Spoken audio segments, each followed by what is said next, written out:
Welcome to Football Game Plan's Power Rankings here on the Game Plus Network. I'm Emery Hunt, the czar of the playbook. We have an action-packed show for you guys in Week 13 in college football, Week 12 in the NFL, and we'll start in the NFL with our Week 12 Power Rankings.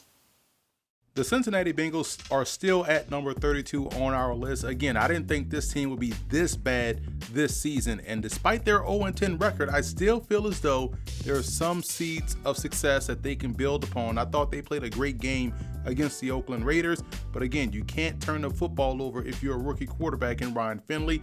He has to play better, and I think once he plays better, this team can find their first victory, but they're not that far away from getting it, but it's just a shame at how bad they've looked this season. At number 31 are the Washington Redskins. We saw slight improvement for Dwayne Haskins last week against the New York Jets, but what was standing out to me the most was how bad and lost their defense looked against Gang Green. This is something I think Washington has to fix, along with a lot of other issues like their offensive line and continuity within the back end. That defense has to play better if they want to get off the losing streak that they're on. Moving on to teams 26 through 30, and you look at the middle part of those numbers, 27, 28, and 29. Two teams in Florida, one out in the desert. But Tampa Bay, it's all about the turnovers. Jameis Winston has to protect the football. And the Arizona Cardinals, despite the improvements we see offensively, are still finding new ways to lose football games. They should have beaten San Francisco twice this year. They come up on the losing end of the stick once again. And you also look at the Miami Dolphins. Just when you were ready to buy stock in what they were building, with their 2-game win streak, they double down and lose to the Buffalo Bills, looking like the team that lost a bunch of games earlier in the season. At number 30, there are the New York Giants. They're coming off of a bye, and they face the Chicago Bears. They have to find a way to get Daniel Jones to protect the football, because we know one thing that Chicago does well is pressure the QB and turn the ball over. And when you look at the New York Jets, they're on a 2-game winning streak going into their game against Oakland with a 3-7 record. Now, what I like about what the Jets have done in those 2 games, they've beaten teams that they should have beaten. You're talking about the Giants and the Redskins. They get a step up and challenge now against the Raiders. If they can put the Raiders away, this team, I feel as though, would have turned the corner. Moving right along, you look at the Los Angeles Chargers taking a bad loss against Kansas City in Mexico City. Phil Rivers has to play much better than what he's playing right now at QB. Jacksonville is coming off of a loss themselves with the return of Nick Foles. They have to find a way to get it turned around quickly, because they are not out of this AFC South race. And the Denver Broncos had that game won against Minnesota, but that's another case of a young team still trying to figure out ways to win one of many close losses for the Broncos this season. Listen, whatever Dan Quinn told his team during that bye week, bottle it up, sell it, and make a ton of money, because they have looked like a completely different franchise in the last 2 games, getting wins against the Saints and the Carolina Panthers. When you look at the Detroit Lions getting inspired play from their backup quarterback, Jeff Driscoll, who has quietly looked very well in this offense, giving themselves a chance to win both games against Chicago and Dallas. Looking at teams 16 through 20, and we'll see how the Pittsburgh Steelers fare this week without Marquise Pouncey, Juju Smith-Schuster, and perhaps Deontay Johnson as well. Carolina has to find a way to get their offense back on track. I'm talking about their passing game more in particular. And speaking of quarterback play and passing game, Chicago has to do a better job at QB and getting Mitch Trubisky some confidence. That way this offense can start to hit its stride down the backstretch of the season. Don't look now, but the Cleveland Browns are now 4-6, and they're doing a great job, I think, using their 2 backs quietly on every crucial 3rd down they had in that ball game against Pittsburgh. That football went to Kareem Hunt, showing you how valuable he is on this football team. And we look at Tennessee, they're coming off of a bye. They have a chance, depending on what happens Thursday night between Indianapolis and Houston, to make a claim for the top spot in the AFC South. So this is a big weekend for Tennessee. Now we move on to 11 through 15, and the Houston Texans have to find a way to bounce back after that beat down in Baltimore. Buffalo did a great job, I thought, playing a complete game against the Miami Dolphins, and the Rams have a huge matchup this weekend against those Baltimore Ravens, and they have to find a way to generate offense in the passing game. Otherwise, they could find themselves having the same fate as the Houston Texans against Baltimore. But when you look at the Philadelphia Eagles, every quarterback deals with drops. Every quarterback deals with missing pieces throughout the course of a season. I feel as though none of the excuses that have been laid to Carson Wentz have been due to the fact that he has to play better. He has to find a way to complete passes downfield to other targets, not the tight ends. If he can do that, this offense can get back on track in the quickest way possible. And you look at Jacoby Brissett returning for the Indianapolis Colts. He's a forgotten member of that 2016 quarterback class, and he's done a solid job with this offense, pushing his team forward since the retirement of Andrew Luck. We now creep into the top 10, and when you look at that Minnesota Viking win last week against the Denver Broncos, that was probably the most impressive display of quarterbacking from Kirk Cousins I've seen in quite some time. Kansas City got a big win down there in Mexico City, as well as the Oakland Raiders out there at home against the Cincinnati Bengals. The Dallas Cowboys have a huge test this week against the New England Patriots. A lot of people are talking about the fact that they hadn't beaten a team with a winning record. Well, here's an opportunity to take out one of the NFL's best in New England. And Green Bay also has a huge test this week against the San Francisco 49ers for the top of the NFC. Green Bay does a great job using their backs in the passing game, and that's going to have to be key against San Francisco. And now we approach the top 5. No change at the top, but when you look at teams 3, 4, and 5, there's some intrigue right there, but we'll start with Seattle. Seattle has an opportunity to continue to push their season in the upwards direction, being one of the premier teams in the NFC. Coming off that bye week, they have a chance to make a huge statement against Philadelphia.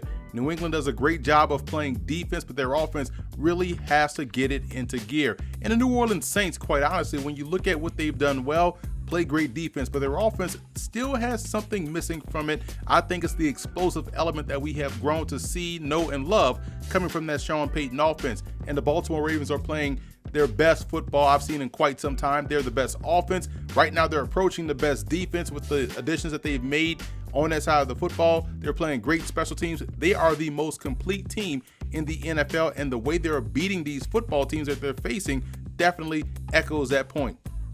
We'll take a quick commercial break and be back with more Football Game Plan's Power Rankings. Football Game Plan is brought to you in part by Ninth and Lux. Visit the website ninethandlux.com and check out the clothing gallery. Do You Music with featured artist IW in his latest album, Season 2. You can check that out on iTunes as well as doyoumusic.com. Nesby Phipps, art, life, entertainment. NesbyPhipps.com. Grind It Out Fitness. Visit the website grinditoutfitness.com and download the app. I'm Alex Marinoni, offering you Football Game Plan's best bets for Week 12. At MetLife Stadium, we have the Oakland Raiders traveling to New Jersey to take on the Jets. The advantage goes to the Jets here, with the Raiders forced to fly across country for a 1 o'clock game. The Raiders' strength on the offense this year has been their running game. And the one thing about the Jets' defense consistently is the fact that they are able to stop the running game. So expect the Raiders to struggle to move the ball early on and may come out sluggish for a 1 o'clock game. The Jets should be able to keep this game close, maybe even have a lead. Win or not, I like them to keep this around 3.5. With the spread set at 3.5 for the Jets, I like them to cover it. Out in Cleveland, we have the Browns playing host to the Miami Dolphins. Since Kareem Hunt has come back, this Browns offense has been clicking, and that defense has been stout. But I do like the fact that Ryan Fitzpatrick plays with reckless abandon. Ryan Fitzpatrick is capable of ruining this double-digit spread that's set at -11 right now. And with the way the Miami Dolphins has been playing better and the way the defense has stepped up, I do like them to cover this spread. The Denver Broncos head to Buffalo to take on the soaring Bills. These two teams' strengths are the defenses, but the over-under is set at a low 36.5. Now, the Bills do have that home field advantage, and the Broncos have to come across country, which is a tough thing to ask, and they are playing with a backup quarterback, but they have been able to find ways. They put up 23 last week on the road at Minnesota, and that's an offense that could continue to get better and better with their new quarterback. Josh Allen last week put up his best performance of the year, and as the colder weather seems to step up, it doesn't seem to affect him. With the line set at 36.5, expect the over to hit here. In Cincinnati, we have the Bengals playing host to the Pittsburgh Steelers. Since the change at quarterback, the Bengals have struggled offensively and are playing a Pittsburgh team on a long rest after a loss. With the line set at -6.5 for Pittsburgh, I do like them to cover this one by more than a touchdown. Out in Philly, we have a great matchup between the Eagles and the Seattle Seahawks. Both offenses are capable of scoring, but these defenses have stepped up over the last couple of weeks big time. Now, Russell Wilson is a pain to deal with, and Carson Wentz at times looks like one of the better quarterbacks in the league, especially when he uses his legs.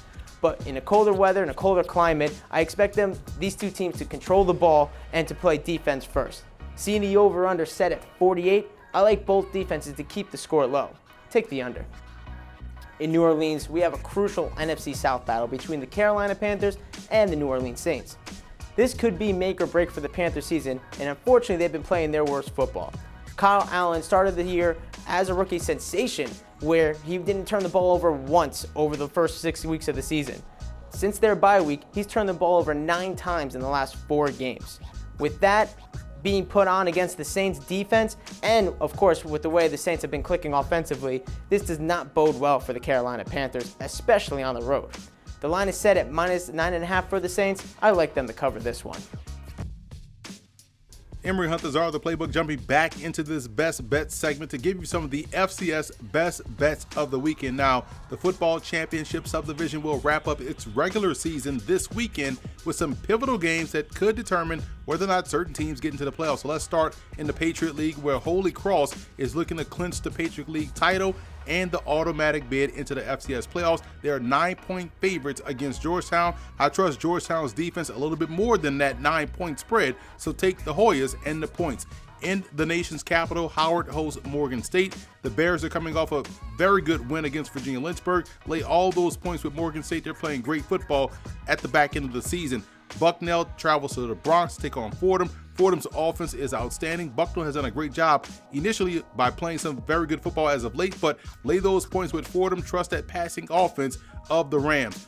Over in the oldest rivalry in college football, Lafayette and Lehigh, the Mountain Hawks are 4-point favorites in this ball game. Lafayette still has a unique way or an outside chance at the Patriot League title. They need a lot of help, but I don't think they'll get it from the Mountain Hawks. I think the Mountain Hawks will win that ball game, so lay those points with Lehigh.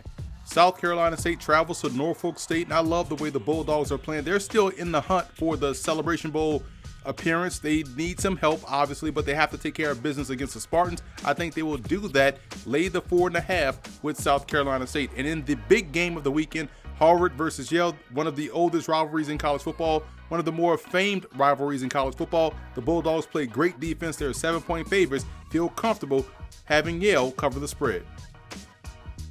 I'm Troy Anthony, bringing you the NFL Week 12 best bets from Football Game Plan. In the first matchup, we have the 3-6-1 Detroit Lions heading to the nation's capital to take on the 1-9 Washington Redskins. Dwayne Haskins just doesn't do it for me. I don't think that he can get the job done against this Lions team. Driscoll, in replacement of Matt Stafford, has looked pretty well. I'm taking the Lions here with the spread, -2.5. In the next matchup, we have the 3-7 Atlanta Falcons at home versus the 3-7 Tampa Bay Buccaneers. The Atlanta Falcons surprisingly have whipped off 2 wins in a row against division rivals Saints and Panthers.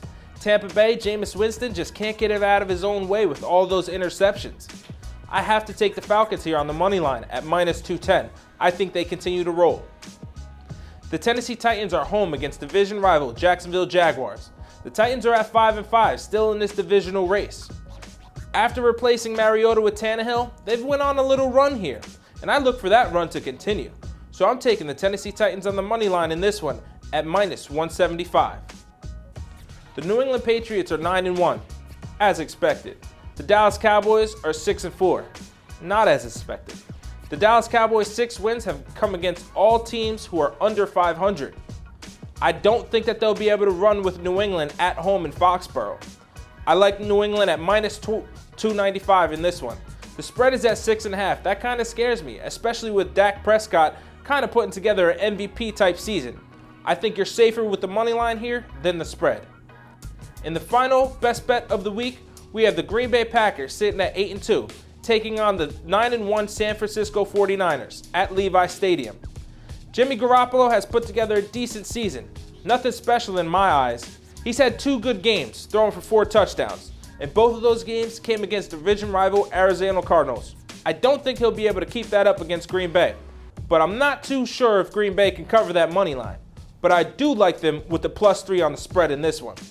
Football Game Plan is brought to you in part by Financial Coaching LLC, Investment, Retirement, Security, Stewardship Credit.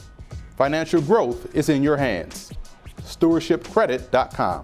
Adrienne Marie Photo, photographer, writer, management. AdrienneMariePhotography.com. Lock Multimedia. Be sure to order your copy of The Go-Go Offense by Coach Brennan Marion on footballgameplan.com/go-go offense. Coach Marion goes through the ins and outs of his explosive offense, one that's tearing up the college football field and putting a lot of points on the scoreboard. Again, you can order your copy at footballgameplan.com/go-go offense. Now that we've entered week 13 in college football and the season is starting to wind down, let's take a look at my top 25 for the FBS.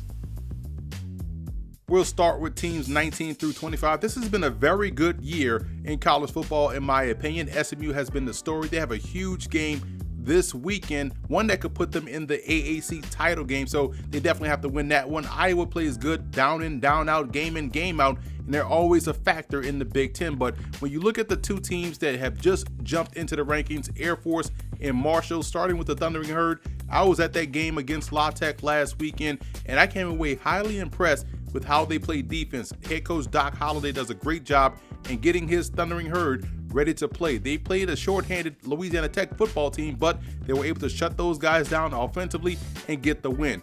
The Air Force Falcons have been one of the better stories of the season as well. I love what they're doing out there in the Mountain West Conference. 8-2 on the year. Coach Calhoun has done a fantastic job in getting his program back on the right track. They were terrible last year, but they're one of the top 25 teams, in my opinion, in the country. Looking at 12 through 18, you love where the Minnesota Golden Gophers are. Even though they lost last week to Penn State, that's a solid football team that still can find their way back into the top 10 if they finish out the season strong. Cincinnati, Memphis, and Boise State are those group of 5 teams that no one wants to face. Each one of those squads has something that you don't want to see. Cincinnati has defense.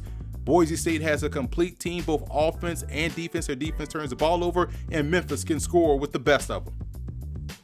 Now we move from teams 5 through 11. Baylor had a tough loss last week against the Oklahoma Sooners, allowed those guys to come back from a 28-3 deficit. Michigan quietly is playing some good football. I think they have a chance to be a significant player in the Big Ten title game. Oregon has an opportunity, especially against Utah, to get the Pac-12 in the college football playoff. That's going to be a big game when those two teams meet up, because both Utah and Oregon are playing some of their best football right now, and nothing more can be said about Jalen Hurts and how great of a football player he is, leading his team back from that big deficit against Baylor, playing his best ball down the stretch, and continuing to put himself in the conversation for the Heisman Trophy. If he's not the front runner, he's definitely top 3 and deserves a trip to New York. And if I were on the playoff selection committee, here would be my top 4 teams in college football: LSU, Ohio State, Clemson, and Alabama. Listen, Alabama still is a very good football team. We've seen them win without Tua Tagovailoa before. I think they can continue to do so and meet up with LSU later on, maybe in the playoffs. Clemson is 11-0. No one is talking about how good they've been playing down the stretch. Since the initial college football playoff rankings came out, they have been on a tear, blowing out NC State and blowing out Wake Forest. Ohio State, to me, has the best defense in the country. And guess what? They get Chase Young back on that defense, and he's going to be a terror. He should also be in New York for the Heisman Trophy ceremony. And LSU, great offense, explosive offense, maybe the Heisman frontrunner in Joe Burrow. But I worry a little bit about their defense. Their offense scores too quick, and often their defense doesn't get a chance to adjust and get rest. That could be a potential issue down the line. But right now, the Tigers are clear-cut above everyone else in college football. So that's it for this week's episode of Football Game Plan's Power Rankings. Be sure to follow me on all of my social media accounts, and don't forget to check out and subscribe to the Football Game Plan Network, located at youtube.com/footballgameplan, as well as on iTunes. Subscribe to Football Game Plan Podcast and keep it locked here on the Game Plus Network all week long for Football Game Plan's NFL All 32 show and our College Football Tailgate show on Thursday and Friday, both of which are at 6:30 p.m. Eastern Time. Check with your cable provider for channel listings.